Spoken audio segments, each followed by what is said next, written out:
Good evening, everyone, and this is your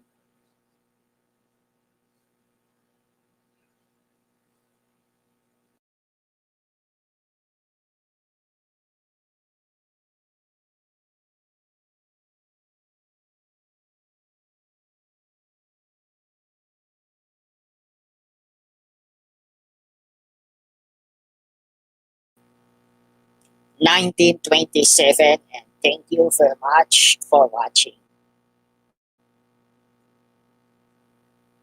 Remap session, episode 10, and the show will start shortly in 2 minutes.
Nineteen 29, and thank you very much for watching.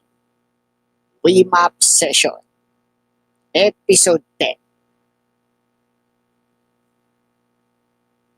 This show will start in less than 30 seconds.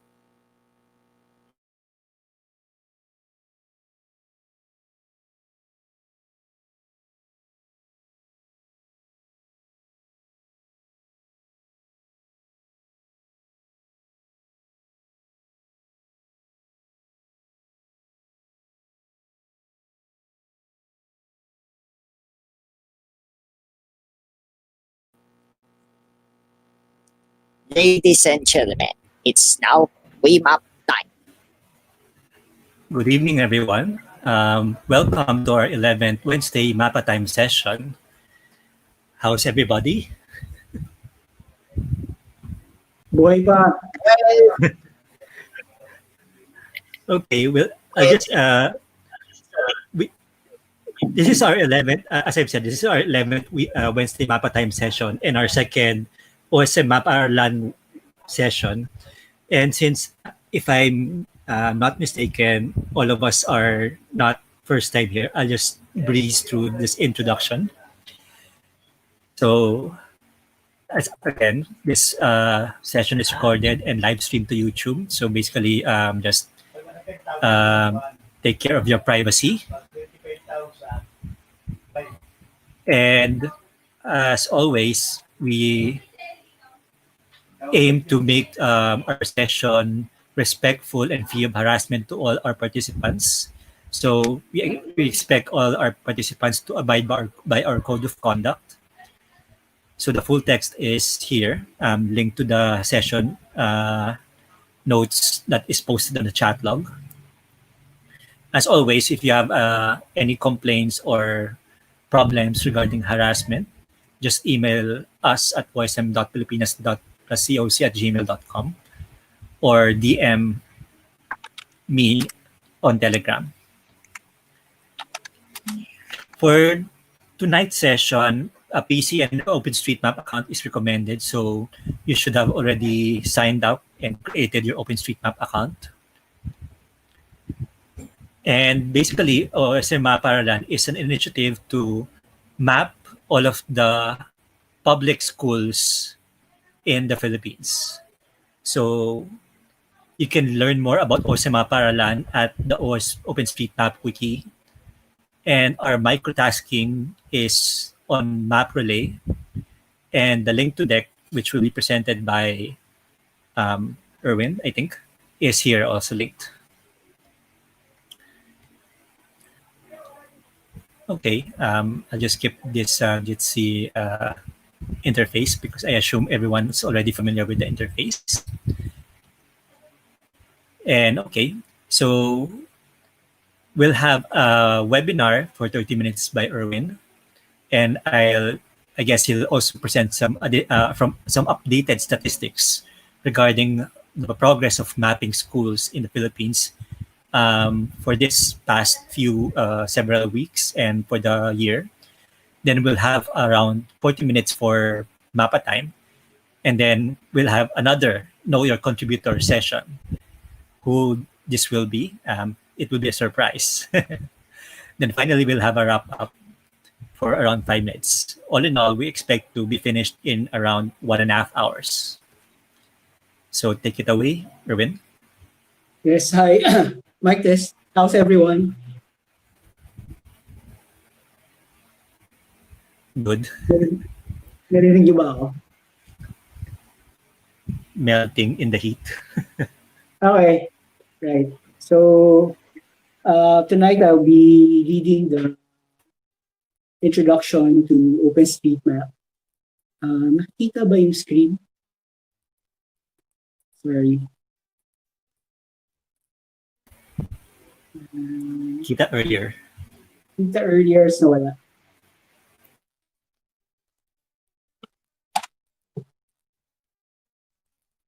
And there it goes. Okay, so magandang gabi sa inyo lahat. Sana everyone is doing well on our first week of GCQ. Kung nakalabas na kayo, kamusta yung traffic sa inyong neighborhood? Kung hindi kayo nakakalabas pa, katulad ko, I just hope everyone is still healthy and safe. Okay, a copy of the deck I'm using is available online on the URL that you see on your screen. If you're interested in following the deck directly on your computers. In the meantime, okay, I can see that everyone present right now has previously seen this presentation. Tama ba? Check.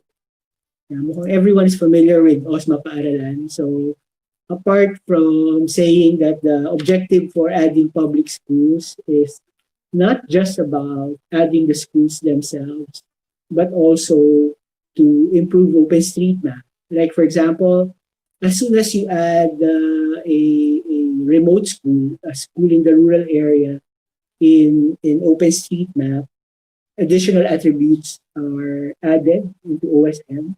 So not only are we adding schools, we're also adding better information to create a better map of the Philippines on OSM. And since everyone tonight are familiar with OSMaPaaralan, I'm just going to update you with statistics. Latest statistics. So everyone, ayun, oops, let me fix this.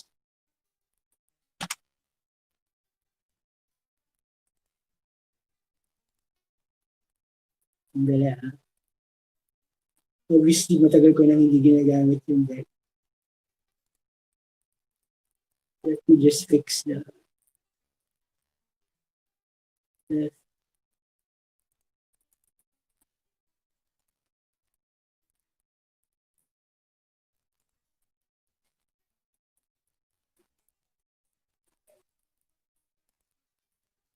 okay. Give me 1 minute. Stats. Okay.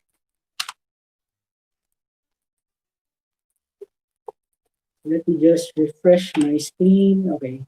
So this is how we've done so far for the first 5 months of the year. We've already added over 27,000 schools. Not just added, also updated OpenStreetMap schools in OSM. So kung mapapansin niyo, kung medyo malaki yung nakikita niyo sa screen. By the way, if you're using a mobile or a tablet, you can pinch on the image para mapalaki yung nakikita niyo. Not only have we added a lot more polygonized schools in OSM, we're also working on reducing the number of nodes. We're doing it slowly but surely, and the goal is to have more polygonized schools in OpenStreetMap with as much as attributes that we can add, so that OpenStreetMap in the Philippines could be better. The goal that we've been talking about is that we hope that by the end of 2020, we can complete OSMaPaaralan. And I think at the rate of about 10% a month, yun yung rate natin of adding schools in OSMaPaaralan. It seems that we might be able to do that for 2020. Okay, so these are the recent numbers. For the last 2 months, medyo nalito ako dahil nakakalito 3 araw lang ang isang linggo sa akin. Yesterday, today, and tomorrow. So nung isang araw nag-uusap kami ni Maning, akala ko tapos na yung third quarter. So nag-generate na ako ng stats. But apparently we still have at the end of the month until the end of the quarter. But we've done really well for the last 2 months of Q2, that we've already exceeded the numbers for Q1 of 2020. Right, so ano ang reminders for tonight? Are there people here who doesn't know how to use ID or JOSM? So kung wala naman, just a few reminders. On this photo, you will see the tags in yellow are the essential tags that we add in OSM. So kinokopya lang natin yan doon sa MapRoulette task natin. While you're doing that, or after you've done doing that, we also request that you check the vicinity of the school for things that you can improve. For example, the roads in the vicinity, yung mga highway crossings, if possible, and make sure that the other features don't have existing issues. So try to resolve them when possible, before saving them or uploading them into OpenStreetMap. Okay, so because we have a very quick intro to MapaAralan, we're gonna have a lot of time to do Mapa Time tonight. Wala pa nag-volunteer about prizes for tonight. So hihintayin natin kung merong magme-message na magkakaroon tayo ng contest for OSMaPaaralan like Maning did last time. Faye, ano yan? Ikaw ba ang donor, ang sponsor natin? Meron ba tayong mga HOT giveaways?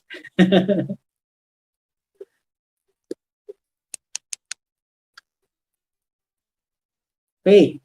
So, habang wala pa tayong sponsor or magkukumbinsi pa tayo ng mga pwedeng mag-sponsor, are there any questions about tonight's task? Sabi ni Faye, marami daw silang t-shirts. Tapos si Miko, 2 GrabFood free delivery vouchers. Ayun. So, yan ba ang pwede nating ipamigay? Anong gagawin nating Maning, dahil ikaw yung nag-organize ng prices last time. May suggestions ka ba on how to go about this? Wala sa plano tonight yung prices. Nandiyan ba si Maning? Depende sa inyo. Pwedeng let's have, ano bang mas mahal? Grab food or t-shirt? Let's have 2 prices or what? I think ano ba yung vouchers mo, Miko? Yung... Ano ba ang gusto niya, sir? Buong week yung running competition? Kasi kung for tonight lang, pwede naman na yung voucher, I guess. Parang usually 70-80 pesos discount lang naman yung voucher. Okay. I think weekly contest that we can announce next week would be might be nice. Baka makahanap pa tayo ng sponsor before next week. So we'll just use the same guidelines that Maning did last time, except that we will have several prices available. So vouchers from Miko and t-shirts. Ilang t-shirts yung available? Next day, fucking pay, ha? Size. Ito yung large. Hindi naman nagsabi si Faye. Ang sabi niya lang, maraming t-shirt. Hindi niya sinabing mamimigay siya. Faye, pwedeng malaman yung commitment? I'll ask, pero marami. Ayun. Tanong ko po muna. Tanong muna. Ilan yung available? Chat muna ngayon. Isa-shot ko na. Yay! Ayan, so mamaya may announcement si Faye about prices we could have. So depende sa ano ba yung free delivery vouchers. Worth 80 pesos ba yun? Ang discount? Yes, sir. Kumbaga, technically, yung food na lang yung bibilin. Wala nang delivery charge siya. Ayun. Okay, sige. Sige, ang isang price, ako magbibigay ng magpapadala ako ng pagkain sa isa sa mga winners natin. Pwede ako gagamit ng voucher. Pwede yun, sir. Ganun na lang kaya. Bigay ko na lang yung voucher, tapos pa-deliver ka na lang. Ipapa-deliver na lang. Magsagot ako ng isa. Tignan natin yung ano pa yung premyo na. I-announce natin next week. So, kailangan yung manalo, pakitang kumakain siya habang nagtuturo sila Miko next week sa session natin next week. Alright. So, that's it for tonight. After tonight's mapathon, we're gonna run. Kasama na yung mga numbers na gagawin ninyo. Mako-contribute nito to OSM, and then we'll announce the winners next week. Same guidelines that was used last time for the mugs that Maning gave away. Natanggap mo na ba, Miko?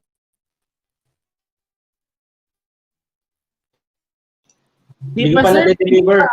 Sir. At Pwede saka, deliver. GCQ lang din. Carry lang. Ayan. Okay. Alright. So,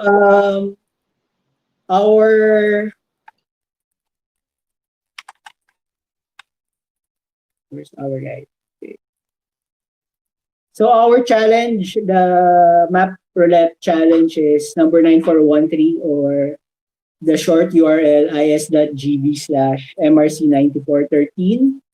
And while we're doing the mapping for the next approximately 45 minutes, we'll just have some audio running in the background or as a background music.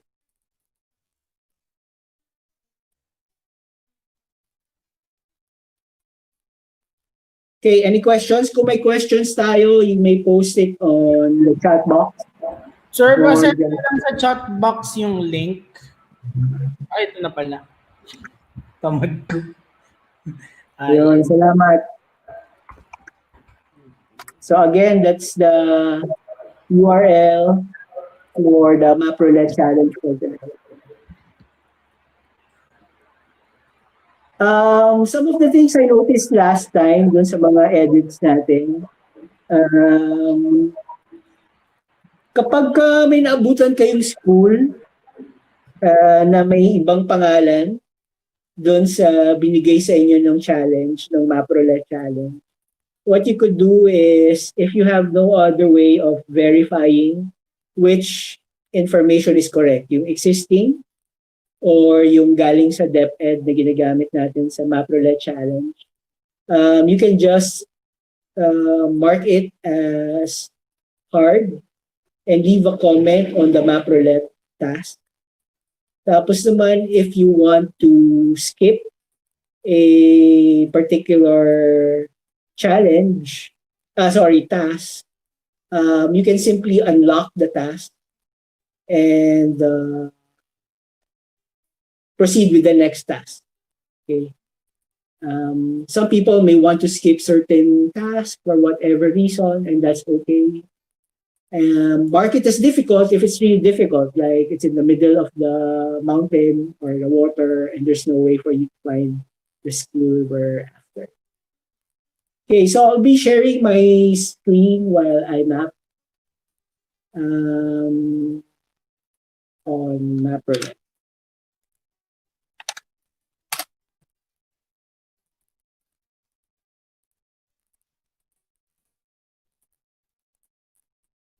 Makakalbo na naman yata ako neto. Lagot kayo ni Ian, ha? Hindi, ayoko sumali ngayon. Ganon? Busy pa ako, sir. Ba't ka makakalbo? Na-stress ako, ang best ni Ian. Hinay muna ako sa mga challenge po na medyo naumay na ako. Kaya, kakain lang ako. Hala, nakaprento na. Bilis. Guys, I'll be skipping the challenge because I have to finish some sort of ACADS here. And as you can see, my camera got off. That's okay, Paul. You can contribute later. Yeah, that's right. It's okay. Most everyone knows where to find the challenge. So if you have the time to do it, you can do it when you're available or when you can.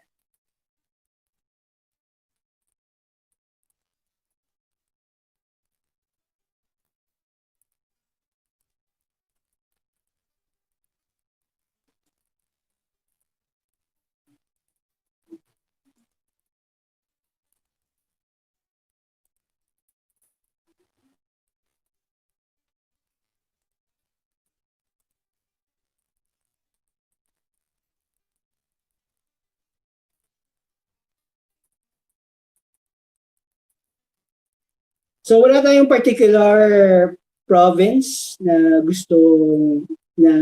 we have to focus on. So if you have favorite places you want to map, feel free to choose that area.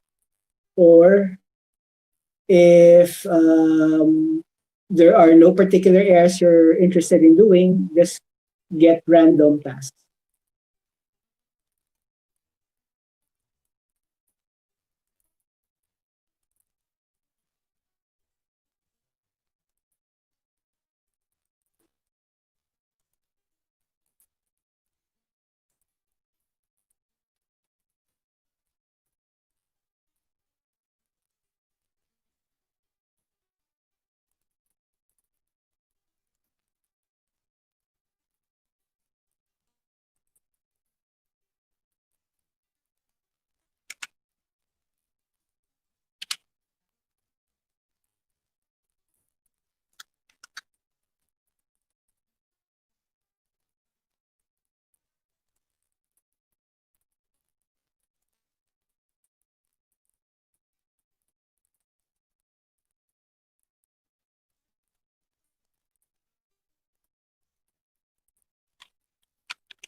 Ilog.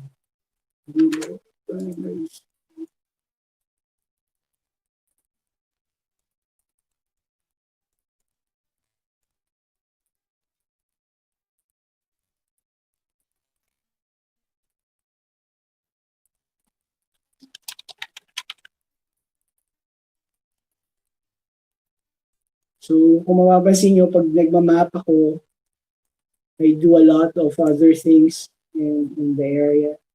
I check any notes that might be open. I look at other features that I could improve. Hindi naman ako kasali dun sa contest. Ano yung blue cyan text na nasa ano mo? Ano yan? Pangalan ng mga barangay or local governments. So, ano yan? Anong layer yan? It's an internal layer. Local layer yan. Ano lang yan, guide ko para malaman kung anong tinitignan kong area. So there. So, you created a layer. Oo. Baka gusto mo i-share para kasi mukhang useful siya eh. Unfortunately, I can't. I think this is galing from, I'm not tracing the data. No? But Ito ba yung Fields. Parang mga shape files nila yun. So, yung nakikita mo orange na yan, yan daw yung boundary according to that file. But, even if nakikita ko yan, hindi ko siya ginagamit for anything else.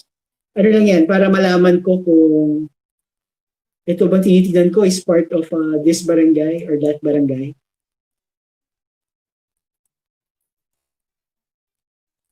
So, katulad yan, sabi dito, itong tag dito, it's ilog ba to? But according to this layer I'm using, it's Barangay Salakot of San Miguel, Bulacan. well, malay mo ano siya. Malay mo parang subdivision siya. Yeah, that's possible. So ano lang to, pang cross-reference ko lang. I don't take it as authoritative, pero in a lot of cases, it's been very useful. Lalo na pag may mga conflicting na information. Actually, isa pang ginagamit is I also check the information from Wikimapia. Kung ano yung mga sinusulat ng mga tao. Ano mga nakalagay doon eh. But you get a lot of potentially useful information that can help you validate the information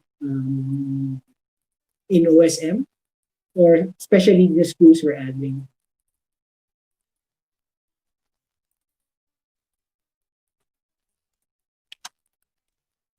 Tulad nito, this is not the school we're after. But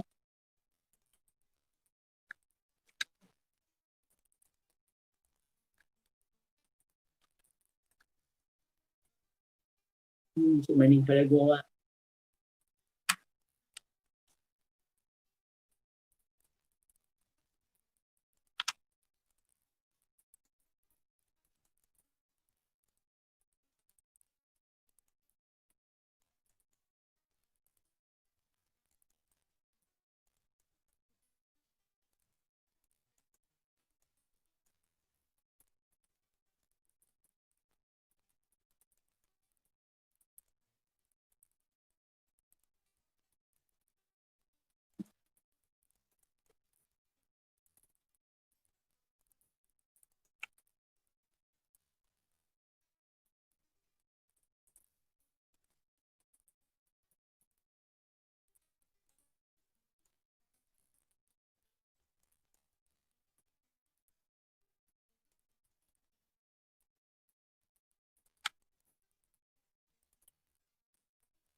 yung pagpo-polygonize ng school grounds are not really required, but it's a practice that we strongly recommend.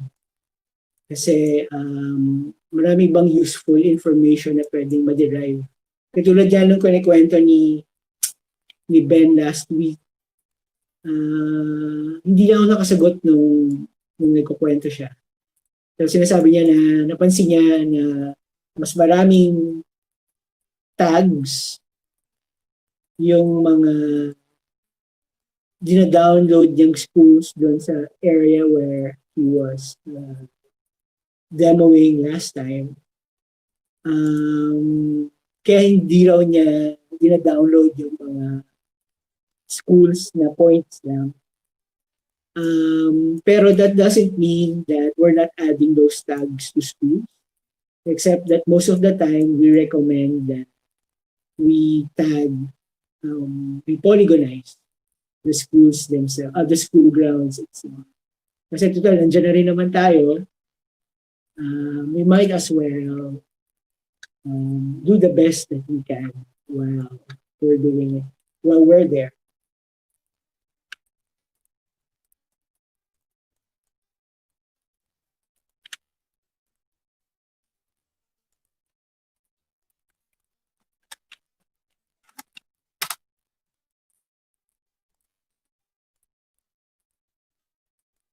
Maski yung mga service stations, usually pinopolygonize ko na rin. Si GE Mapper is one of the prolific mappers in OSM Philippines. Medyo naglaylo na lang siya recently, the last 2 years. Pero marami siyang ginagawa, ina-add na data dati dito sa bandang north. I think this from Isabela or Tarlac, somewhere north. Taga-Cabanatuan. Cabanatuan, yun. Actually, last year, nagme-message pa siya sa Telegram eh. I hope he's doing okay.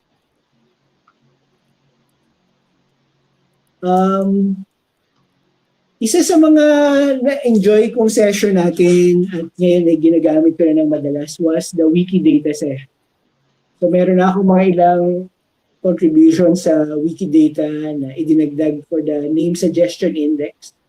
But in JOSOM, it's possible to add the name suggestion index para hindi mo na kailangan i-retype lahat ng mga common tags. So all you need to do dito sa JOSOM is go to tama ba? Nasaan ba yung presets? So let's search for our presets.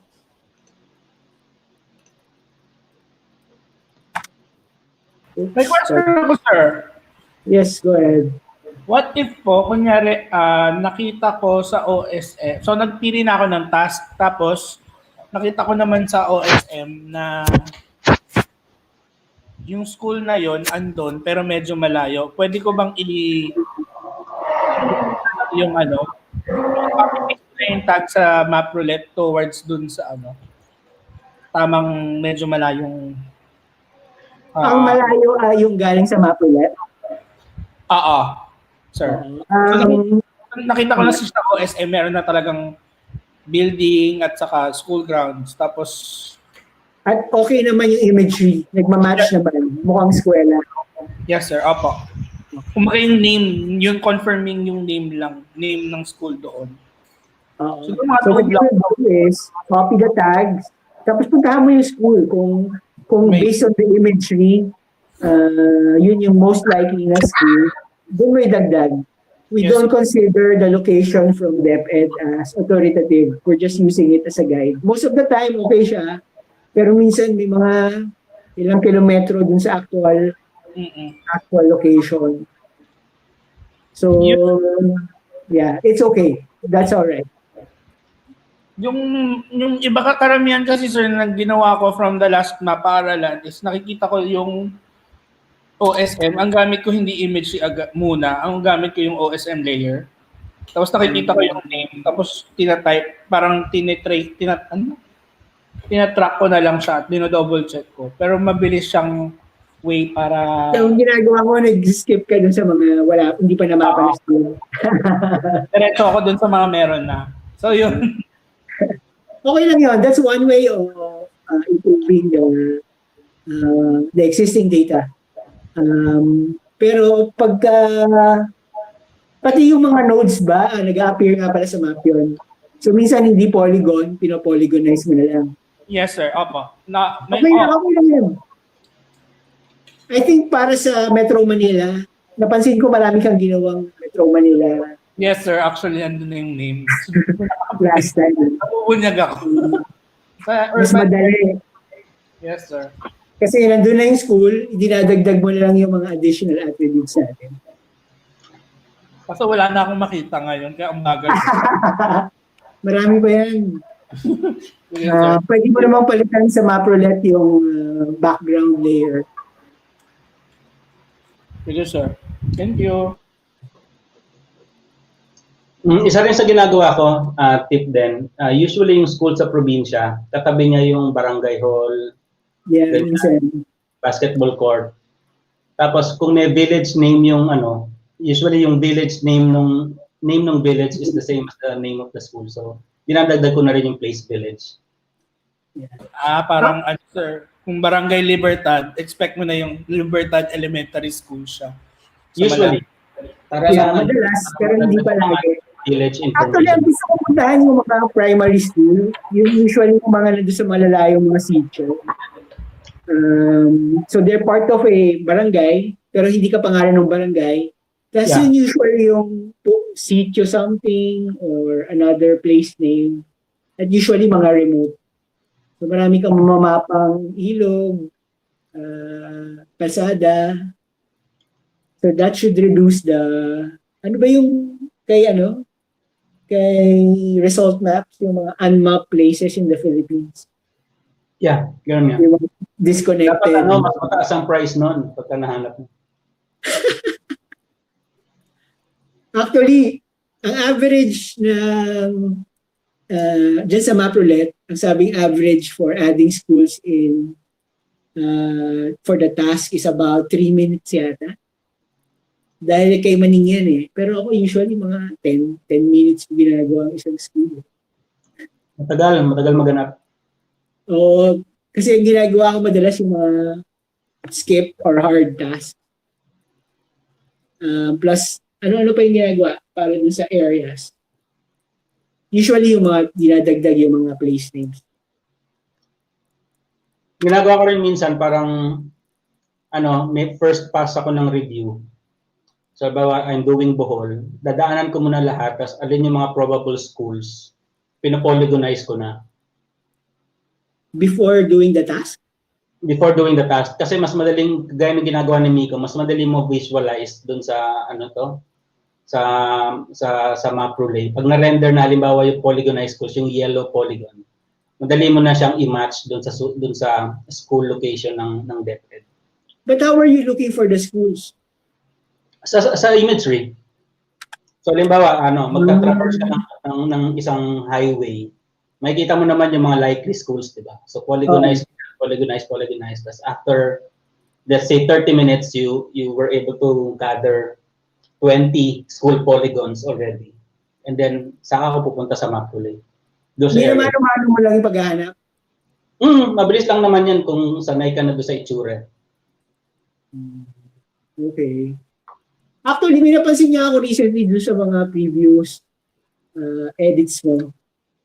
Kaya si Maning yung madalas ko mapansin. Maning is our number 1 contributor to the challenge. So marami akong mga na-encounter na schools na si Maning yung gumagawa. So it's not surprising. Pero ang napansin ko, Maning, meron pa rin mga areas na maganda naman yung imagery pero hindi na polygonized. So, hindi consistent ba yung practice mo? Problem ko sa Josong. Ano nangyari? Di ba hindi ko ma-load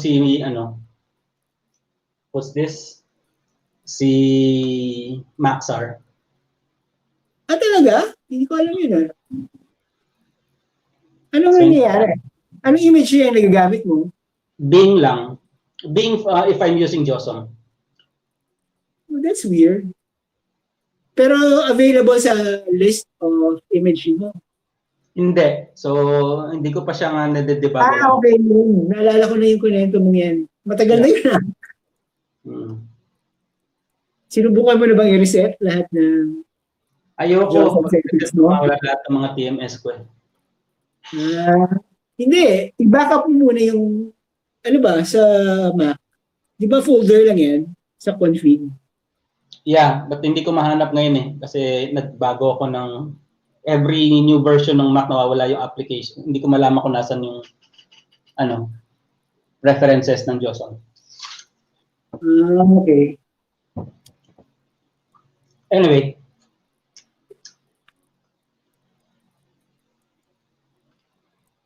So katulad nito, yung isang mapper na nagdagdag nitong tourist information daw. But obviously, it's their way of saying na this road leads to a particular barangay, which is Barangay Cambio. So what we need to do here is, let's see, nandagdag.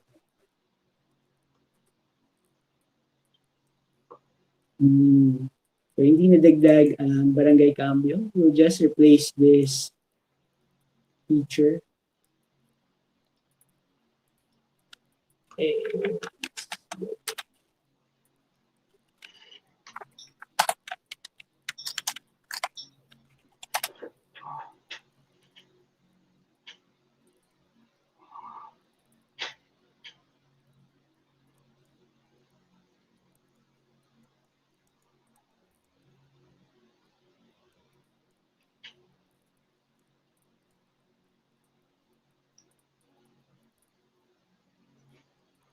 Ay, nako, terror bill. Ano? Wala.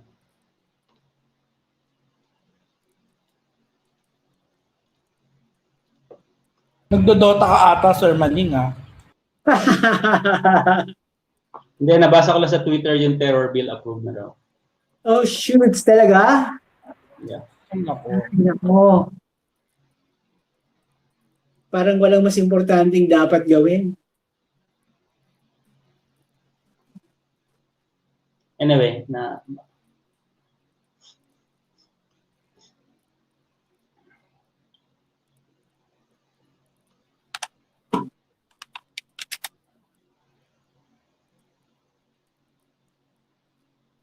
Pingambalan.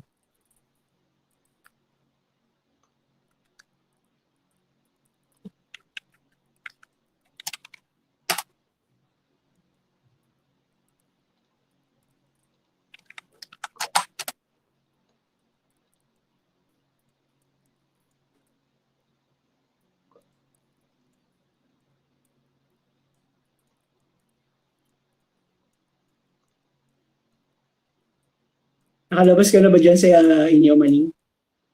Nakita mo yung bike lanes? Nakita mo yung bike lanes nyo? may bike lanes naman kami talaga. Ang Marikina o ang Pasig? Marikina, Pasig, yung sa Marcos Highway.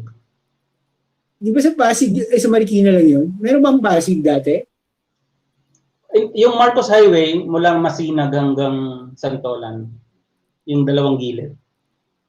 May separate siya, cycleway and pedestrian.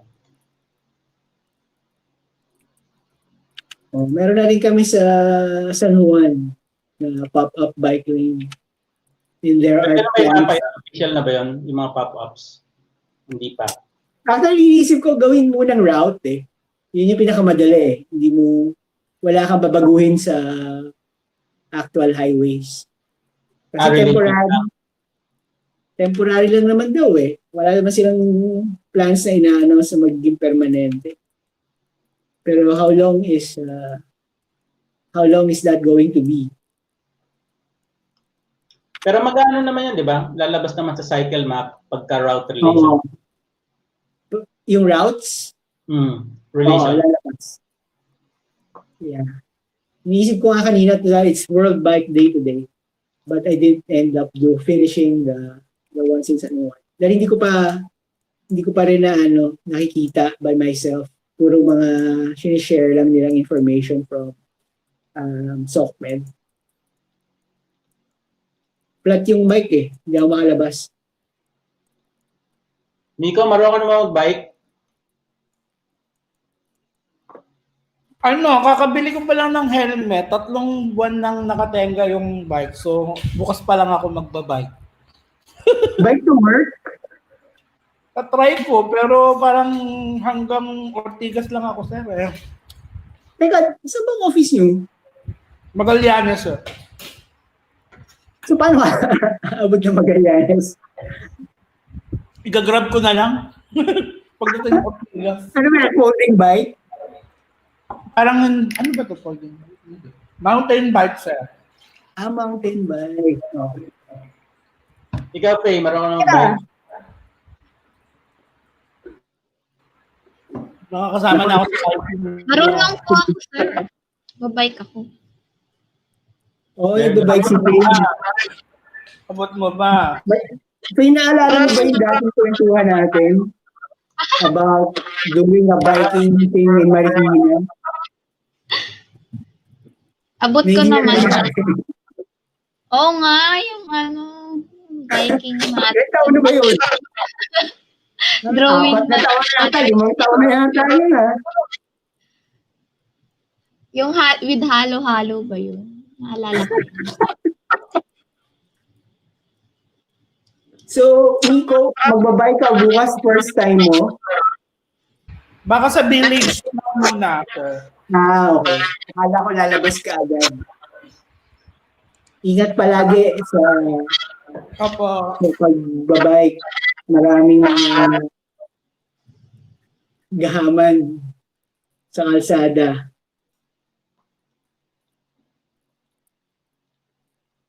Opo, sir.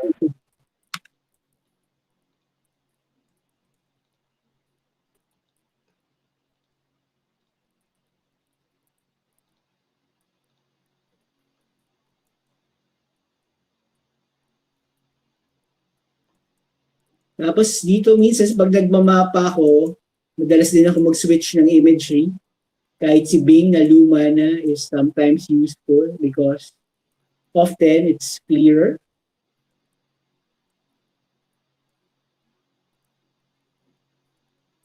Pero hindi ko makita saan papunta ito. It's a...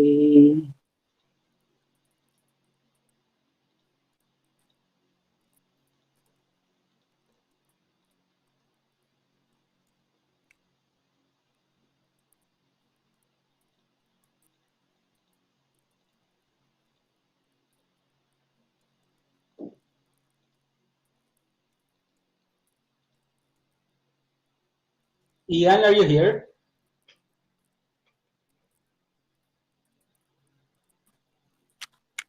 Yes po. Okay ba mag-bike sa LB? Di ko masabi eh. Di po ako nagbabike sa pag-commute, pero may parang bike area sa San Pablo po. Pero I don't own a bike. I mean sa campus. May nakita ako paminsan-minsan sa campus, pero walang designated bike lane to my knowledge. Except yung sa may Pili Drive. I cannot really say for sure kasi hindi ko area yung Pili Drive. More sa other parts ng campus ako. Okay. Baka Pero I might consider buying a bike. Sorry po. Baka doon mag-college, so hindi ko alam kung dadala siyang bisikleta. Okay. Wow, sir, pasado sa ukat. Pasado sa cut-off, pero hindi doon sa campus. Hindi doon sa top degree. Okay. Anong course niya? Ha? Anong course? Gusto niya pagkain eh. So, nutrition. Wow. Pero hindi ko pa alam, mag-a-appeal kasi hindi nga pasok doon yung course. Ano ba preferred course niya? Kung alin may pera, Ano ba yun? bank teller, ganyan. Ano may pera? Ang preferred course ko, Ba't ikaw? ano, Sorry, med mag-aaral. Oo nga. O sige, magbigyan na natin yung magulang. Anong preferred course ng magulang? Magulang. alin daw may pera.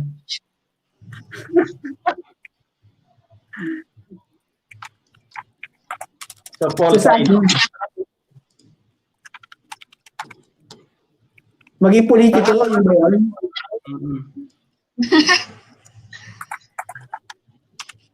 Dirty money.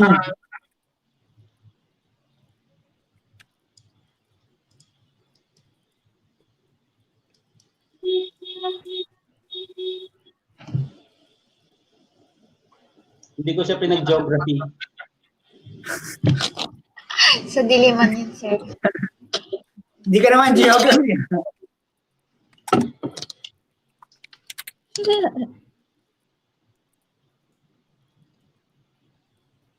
Si Kaya magiging thesis advisor nun. Nako. Pero tutulong mo na ba? Hindi po. Ano ko ang ituturo ko?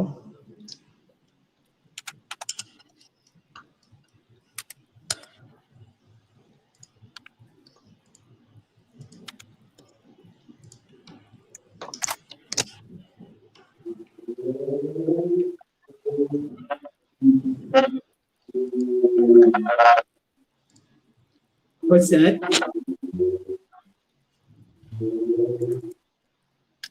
May nagtatanong ba?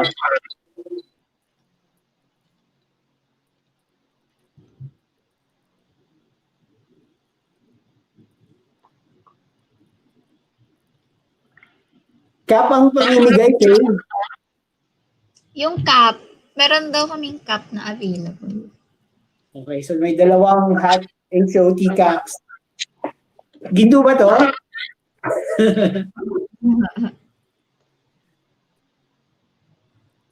Sige, tignan natin. Tapos, ako bibigay ako ng pagkain. Anong masarap pamigay? Mahirap pag malayo o minalo. Para ba yung rules natin? Oy, dapat inclusive. Buong mundo. Ano? Inclusive, dapat buong mundo kasama. Hindi aabot yung Grab voucher. O di kahit South Asia.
May kamusta na ang mapping niyo sa Pampanga?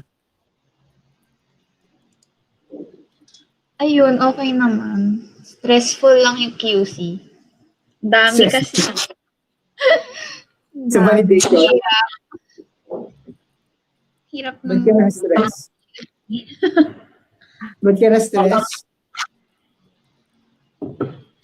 Sobrang dami sa QC. Tapos, syempre, yung deadline.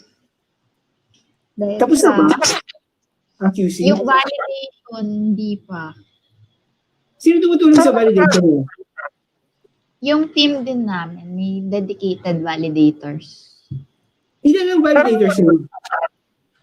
4. Pero yung mga mappers, trinain na din mag-validate.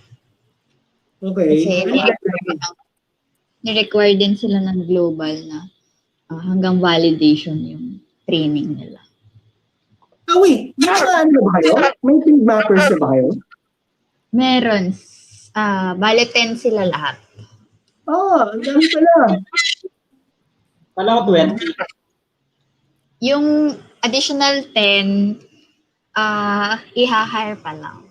I mean, next 2 weeks siguro. Or next week. So everyone is working remotely? Sa Pampanga. Po? Ituloy pa rin yung fieldwork sa Pampanga. Po. Mga July? Hindi ba? July mag-start. Talaga? Hindi ba 3 years pa yung COVID? Sabi nung nasa Malacanang, September daw. May vaccine na sa China. Uy, madaming ng vaccine. Nabasa ko. Regalo. Parang nasa trial na ata. Saan? Sa Pilipinas? Ay, hindi. Madami. Nakita ko sa tweet ni Sir Mark kagabi. Parang lagpas 5 yung magta-try. May human trials na eh. Pero limited ba? Wala pang mass testing. Napanood mo yun? Yung alin, yung video. Yung video nung may nag-uusap about mass testing. Kasi pinag-uusapan nila was something eh. Ano ba yung pangalan? Yung DJ something. DJ ba yun? Oo, DJ daw siya. Si DJ Lunyo. Hindi ko siya type. Yun, DJ Lunyo. Yun. Ano radyo yan? Hindi ko, sa mga ata, party, parang ganun.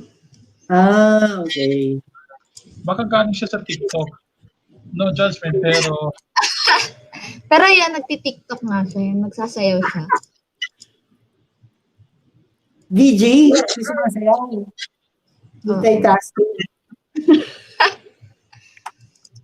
So yun, nakaka-stress yun. So, ang pinag-uusapan pa rin was not mass testing for COVID-19, but mass testing the vaccines. Mga trials, human trials. Kailangan ni pay mass validation. guys, balik, may gagawin pa ako sa other project ko. I'll be back with you in a while. Okay. Thanks, Ian. We'll do the Mamaya KYC sa chat. and anong oras ba dapat yun? In about 5 minutes? Ang bilis ng oras.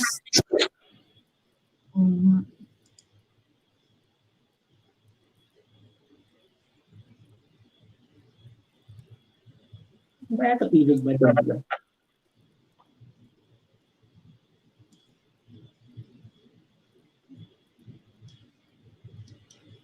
Buga.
Maning, handa ka na ba? Ay, okay. Maya. Let me just wrap up the edits.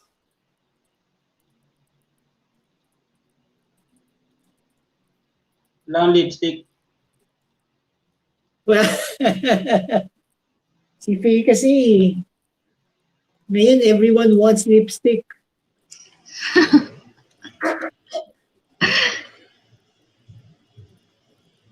Okay lang, basta kita yung mukha.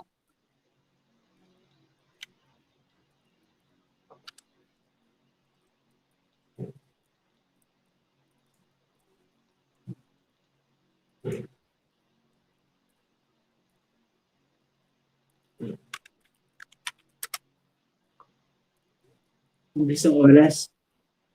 Okay.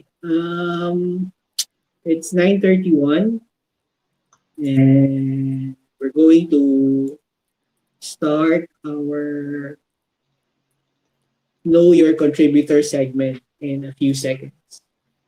Hinahanap lang ni Maning yung lipstick ng kanyang asawa para matalbugan yung red lipstick ni Faye last time.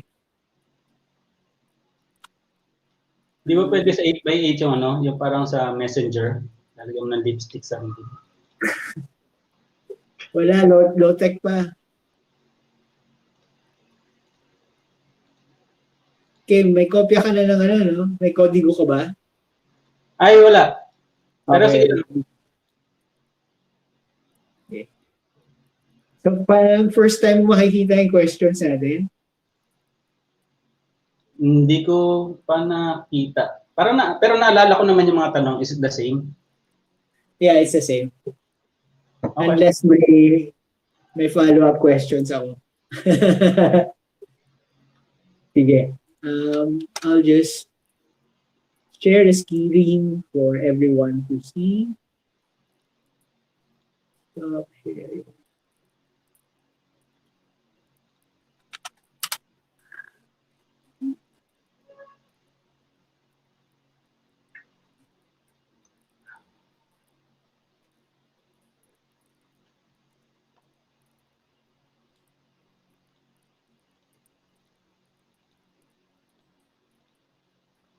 Okay. Maning, are you ready to share your mug?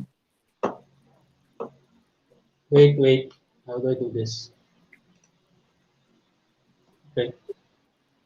Hello po. Yan. Okay. So, okay, we'll just have asan na ba yun? Okay, so ang ating featured contributor for tonight is Maning Sambale. Kung hindi pa kayo pamilyar kay Maning, si Maning ang original OpenStreet Maning Philippines. Maning is one of the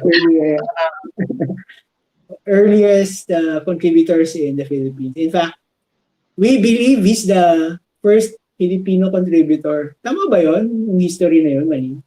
O yung By nationality. Your what? Sorry. By nationality, oo. So there, malinaw na. Maning is our first Pinoy contributor in the Philippines for OpenStreetMap. Basta yung node ng Pilipinas, hindi si Maning yung gumawa nun. Pero the rest are Yun na nagsimula. Okay, let's start.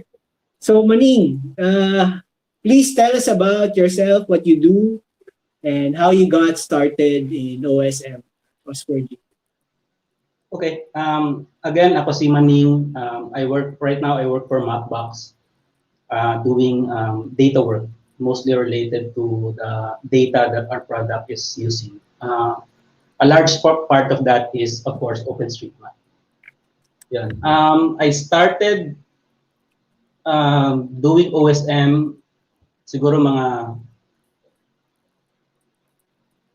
13 years ago, 2000. Wow!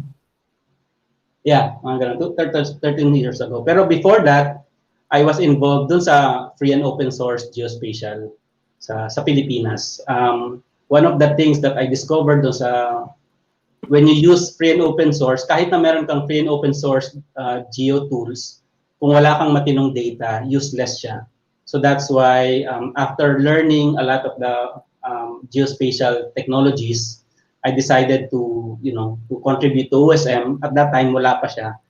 Kasi mas critical yung datos kesa doon sa tools. Kung wala kang datos, useless yung mga tools na nagagamitin mo.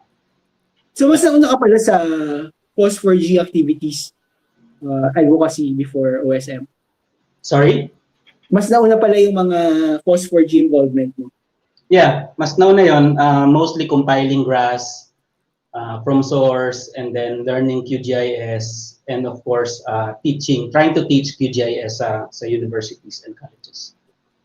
Okay. So what motivates you to contribute to OSM or FOSS4G the way you do? Isang bagay lang, when I discovered OpenStreetMap, walang data sa Pilipinas, as in zero.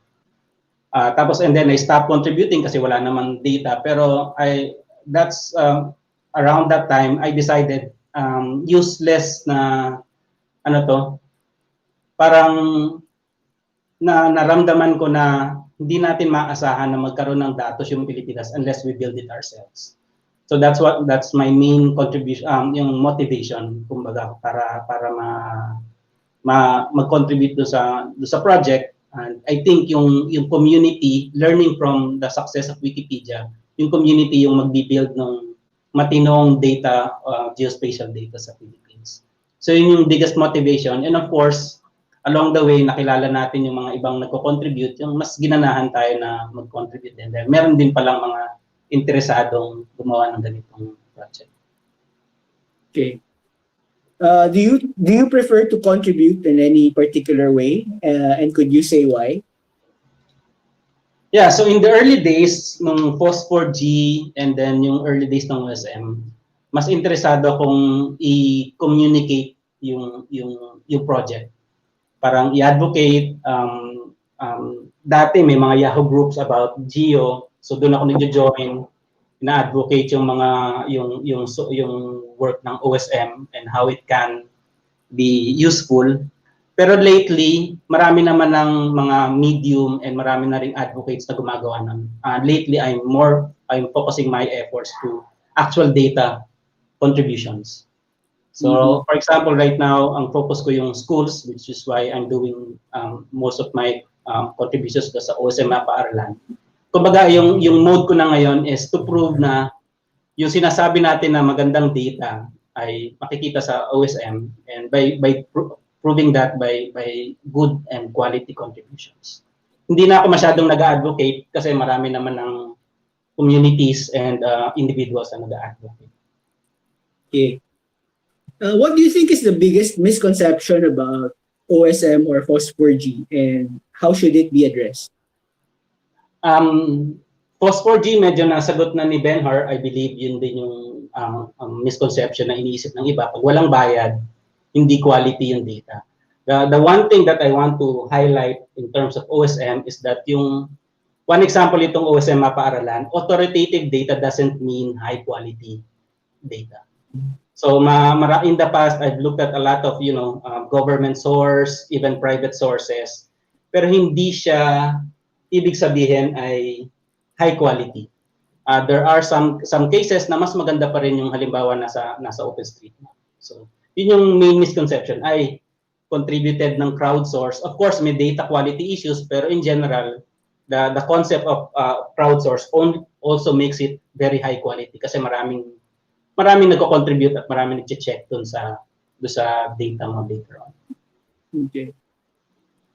What are the challenges of contributing to free and open geodata in the Philippines in general and to OSM specifically?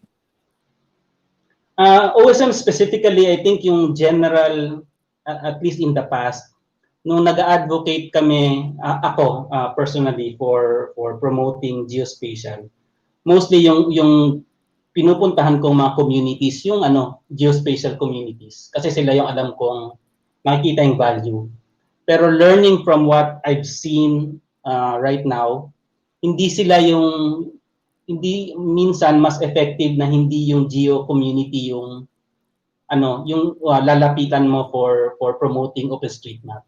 It's not about the technology, it's not about how you generate the data. It's more about kung saan useful.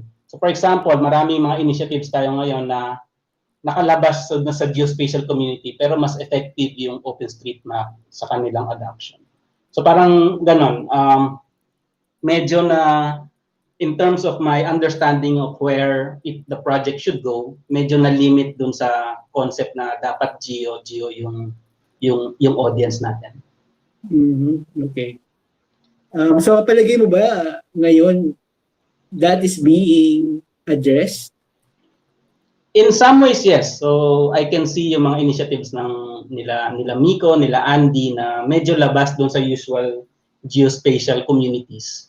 Pero nagiging effective dahil dun sa kumbaga mas natatanggap nila yung minsan kasi pag nasa geo community ka, yung nuances ng data quality, yun yung napag-uusapan, hindi yung kumbaga yung ultimately yung objective ng project na magamit yung information sa iba't ibang paraan. Okay. Yeah. Can you name one personal contribution to OSM or Phosphor-G that you're most proud of? In terms of mapping, if you go to Luneta, yung Rizal Park, okay, makikita nyo doon yung relief map of the Philippines. So yun, one of my micro mapping contribution. So very interesting yung ginawa ko doon. Hindi ko siya tin-raise from imagery kasi malabo yung imagery. So ang ginawa ko, dinownload ko yung coastline ng OpenStreetMap. Tapos ni-reduce ko doon sa size nung area ng relief map. Tapos yun yung in-import ko doon sa... Oh, I never knew about that. Okay. So, that's your most proudest moment in OSM. I hope someone would validate and improve that control by tracing it from the actual relief map. Okay. Baka kailangan magpalipad ng drone para mas maliwanag yung imagery sa Luneta. Okay, in concrete and actionable terms, how can OSM Phosphor-G in the Philippines become better? Hindi ko alam, pero I think the main issue right now is really yung inclusivity, diversity and inclusivity. Okay. I think we should focus more on that. Marami naman ng data contributions, but I think yung parang lawak ng project hindi pa rin doon sa mga marginalized sectors. That includes gender, indigenous people, mga ganyan. So hindi pa rin nakakaabot sa ganung areas yung project. So I don't know how to do that, to be honest. But I think that's one of the main issues that we should address as a local community. So no suggestions. It's just okay. Could you name 3 local OSM initiatives other than those you initiate, and briefly tell us why they come to mind? Isa doon sa mga isang inumpisahan, I think, diary ni Raleigh, mapping for the elderly. I think involved ka rin doon, Erwin, no?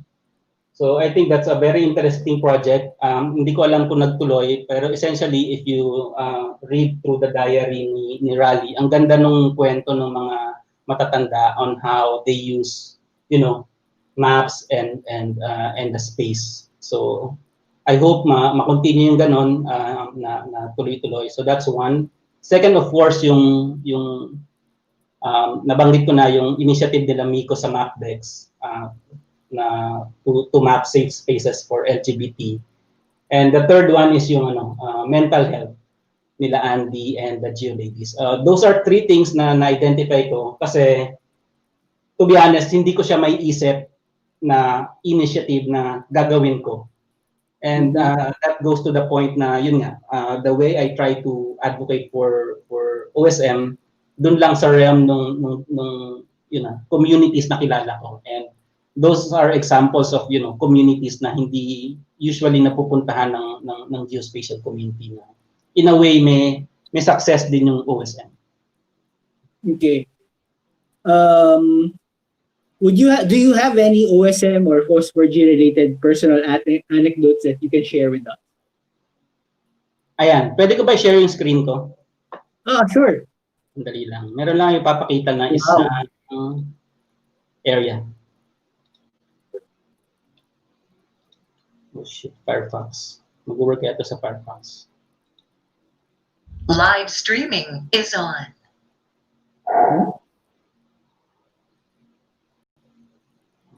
Oops, sorry. Ito ba yun?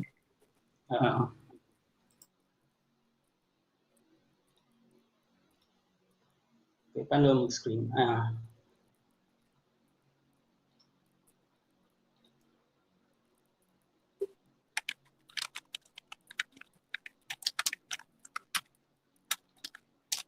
Can you see my screen? No, we can see your face though. 1 second. Ano ba to? M2? Yeah. Wala pa. Share na ba yung screen niya? Allow.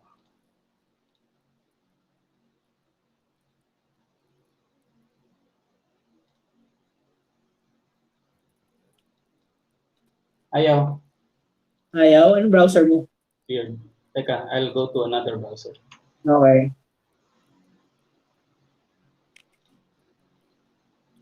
May tanong daw si Miko. Oh? Hindi ko alam. Sir.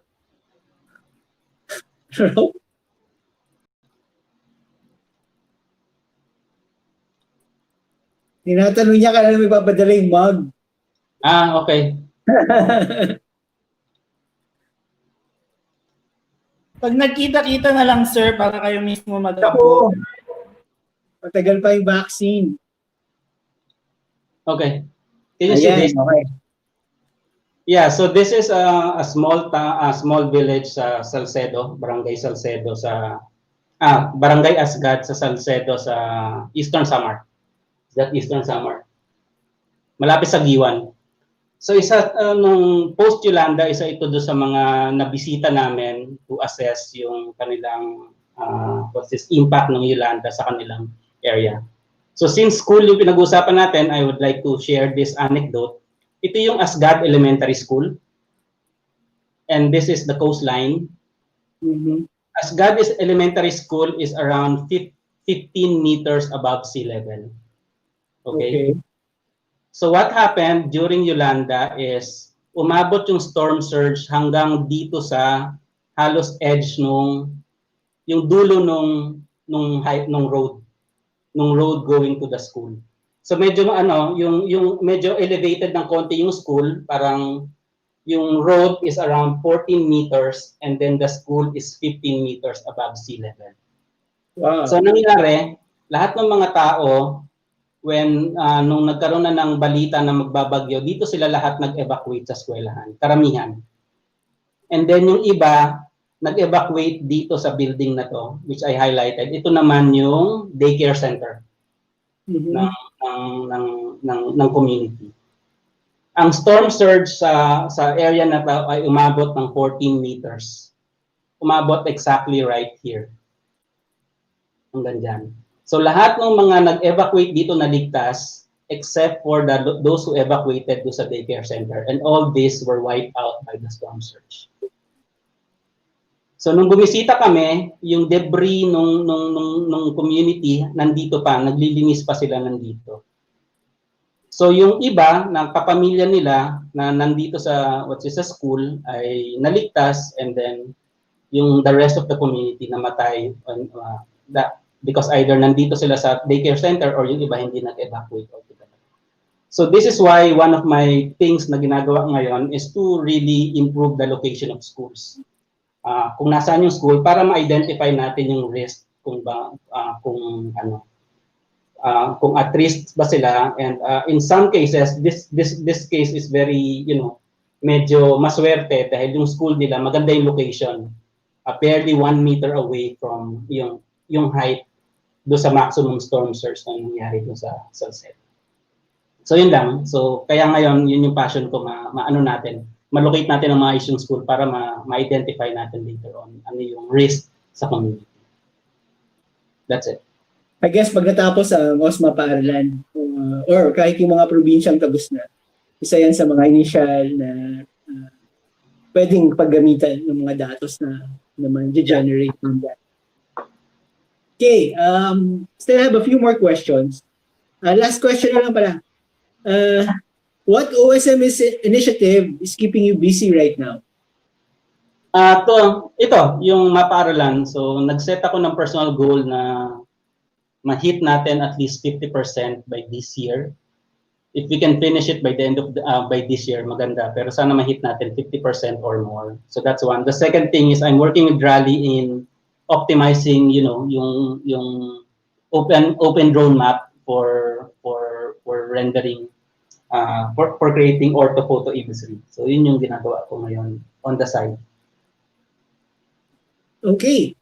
So that's it. Thank you, Maning, for your time. Let me just check the chat box if there are questions. Wala. Marami nagpo-protesta pero walang tanong.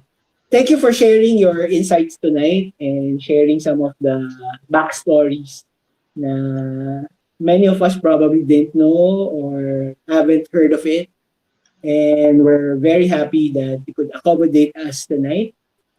So that's it. Thank you. Thank you. Oh, may pahabol pa yata. Si Faye. Basahin mo na lang sa chat box yung kanyang message. Right. So let's see.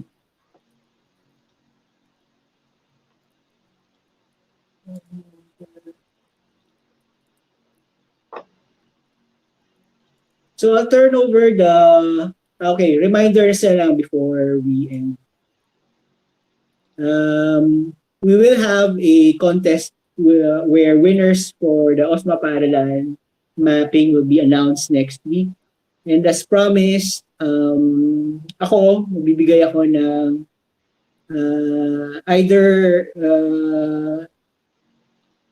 food or equivalent na pwedeng i-deliver kung outside Metro Manila kayo. And then there are additional prizes that we can give away next week. Tapos, Eugene, can you continue with wrapping up for tonight? Okay.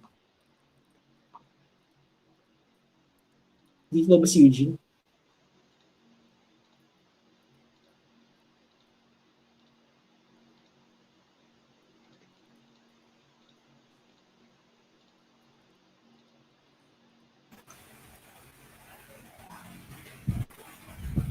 Okay. So thanks everybody for doing the mapaaralan session.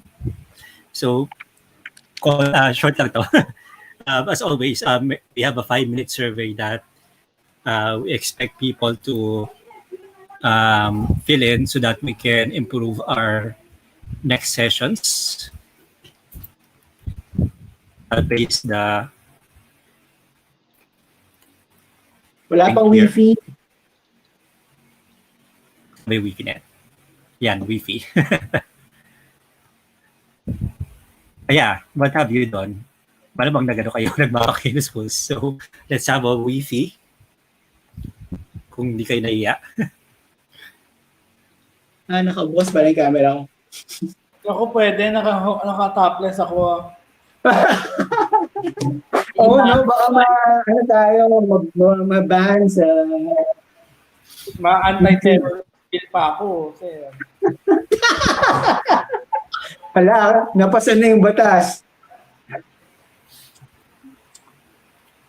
Okay, si Faye ready na naman, naka-lipstick na naman si Faye. Okay, everyone? Ano nangyari dito? Wait.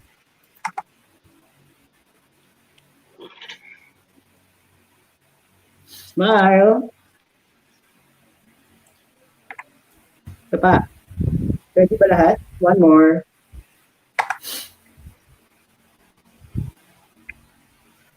Okay. Eugene, go ahead, sorry.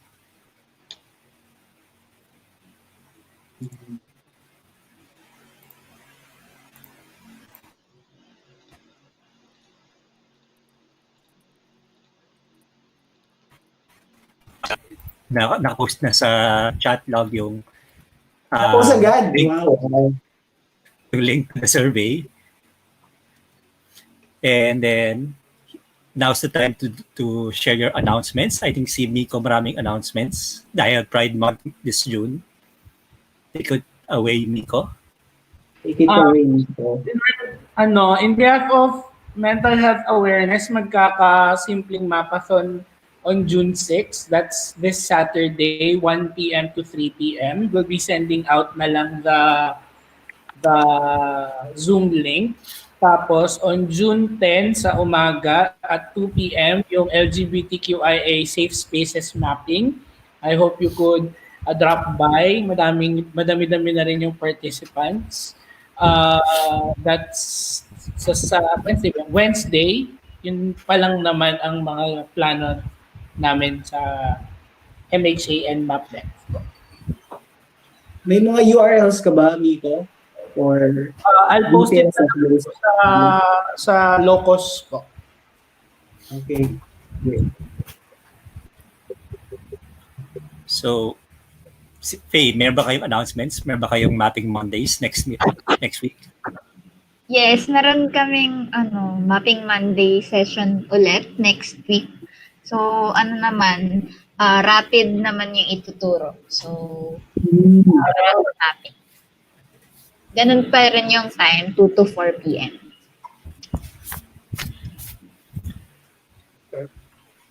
Okay, thanks, Faye. Are there any other announcements? Andito ba Diba si Paul may i-announce now? Yan po ba siya? Baka naka-off yung mic ni Paul. I think we should wait for him na lang. He's been quiet. I guess he's busy. Anyway, sige. Ikaw nga. Hopefully, pag nag-resume ng NBA season or yung PBA season, pwede tayo magpapaton ng mga basketball courts. Madali lang yun, no? Basketball courts and barangay halls. Hindi mo naman kakatable.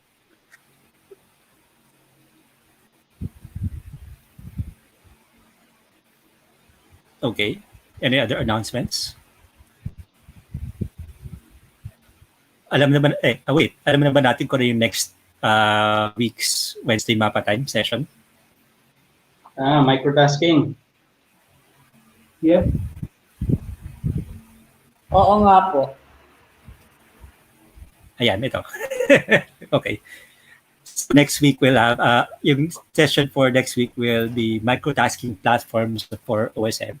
So basically, how do you create your own sessions or taskings for using either Map Contrib, Map Relay, Tasking Manager or Pick for Review.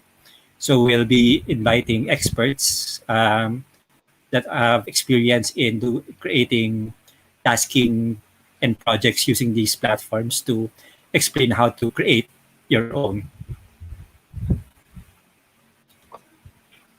And coming soon. Ano ba itong coming soon ito? Well, that's it. That's it. Sir, pa-share na lang po sa locus nung yung poster para makapag-mass invite them, sir. Thank you. Okay. Share na natin yung links. Right. So, thanks everyone. Next week, we'll make the announcement for the winners. And I hope everyone has a good night. Stay safe. Bye po. Good night. Bye. Thank you. Hi, goodbye. Bye everyone and ingat po kayo guys. Nandun pa rin yung pandemya so gotta be careful. That's right.